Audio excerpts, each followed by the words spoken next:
गुजरात के मुख्यमंत्री भूपेंद्र पटेल ने भगवान जगन्नाथ रथ यात्रा से पहले जगन्नाथ मंदिर में अनुष्ठान में शामिल हुए। गुजरात के अहमदाबाद में जगन्नाथ मंदिर जमालपुर से रथ यात्रा शुरू होने से पहले रथ पर भगवान बलभद्र और देवी सुभद्रा जी की मूर्तियां स्थापित की गई। जगन्नाथ मंदिर में रथ यात्रा की तैयारियां जोरों पर है। भगवान जगन्नाथ, बलभद्र और सुभद्रा की भव्य शोभा यात्रा 27 जून को निकाली और श्रद्धालु भक्ति गीतों और पारंपरिक गरबा नृत्यों के साथ उत्सव मनाएंगे, जिसमें महिलाएं, बुजुर्ग और बच्चे जीवंत पारंपरिक वेशभूषा में उत्सव में शामिल होंगे।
जय जगन्नाथ।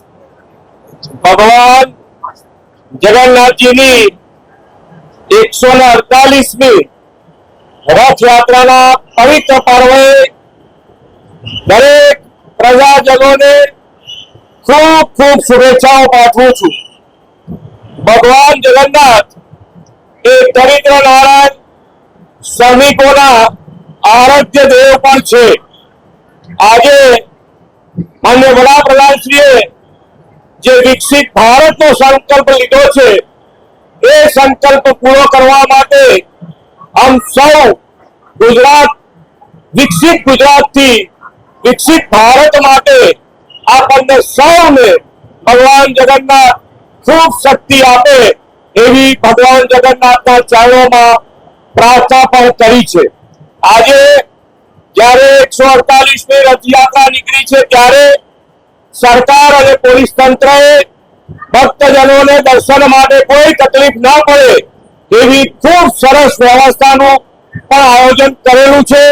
ખૂબ સારી રીતે ભગવાન જગન્નાથની યાત્રા એ કોમી એકાદશીથી નીકળી છે અને ખૂબ સારી રીતે પૂર્ણ થશે। આજે જ્યારે કચ્છીઓનું પણ આ નવું વર્ષ છે ત્યારે देश विदेश में रहता कच्छी परिवारों ने पण आजना वर्षे नूतन वर्षाभिनंदन पाठवुं छुं अने आजे भगवानना चरणोमां प्रार्थना करूं छुं के दरेक जननी सुख शांति और समृद्धि वधे। जय जगन्नाथ।